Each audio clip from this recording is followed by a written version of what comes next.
Hello hi friends, ఈరోజు మా ఇంట్లో వైట్ రైస్తో పాటు చికెన్ క్యాప్సికమ్ కలిపి కూర చేస్తుంది మా ఆవిడ. ఇప్పుడే ఉత్తరాది నాకు ఆపం తక్కువలేక వేసుకుని తినేద్దామని వేసుకున్నాను. బాబా ఉడికి అన్నంలో ఉడుకుడుగ్గా ముక్కలు వేసుకొని క్యాప్సికమ్ చూడండి ఎలా ఉన్నాయో, చూసారా? ఉడుకుడుగ్గా ఉన్నది. వావ్,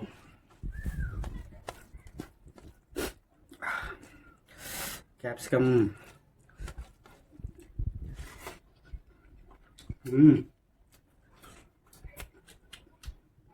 వేరే లెవెల్ టేస్ట్ ఉంది. చెప్పాలంటే నోరు అదిరిపోయింది. నోరు హైలైట్ అసలు నోట్లో పెడుతుంటేనే వేరే లెవెల్.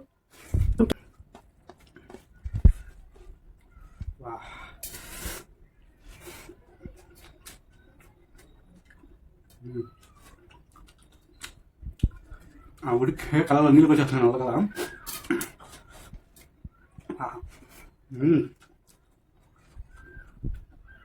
ఎమ్మి ఎమ్మి అండి, సూపర్ ఉంది. ముక్కలు కూడా హైలైట్గా ఉడిపోయినాయి. ఎముకలు కూడా ఆల్మోస్ట్ బాగా ఉడిపోయినాయి. కొద్ది తట్టినా బాగా పడకుండా ఇరిగిపోతున్నాం. చూడండి, ఎముకలు కూడా ఇరిగిపోతున్నాం.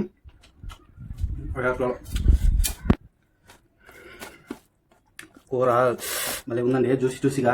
ఈ క్యాప్సికమ్ చూడండి ఎంత బాగా ఉడిపోయిందో. టేస్ట్ మాత్రం అదిరిపోతుంది. క్యాప్సికమ్ టేస్ట్ కూడా సూపర్ ఉంది. బయట బాగా వాన పడుతుంది.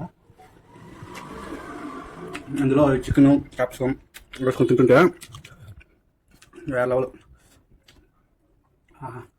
ఫస్ట్ టైం చేసినా కానీ మా ఆవిడ వేరే లెవెల్ చేసింది. మీరు కూడా క్యాప్సికమ్ వేసుకొని చేసుకుందండి, సూపర్ ఉంటుంది.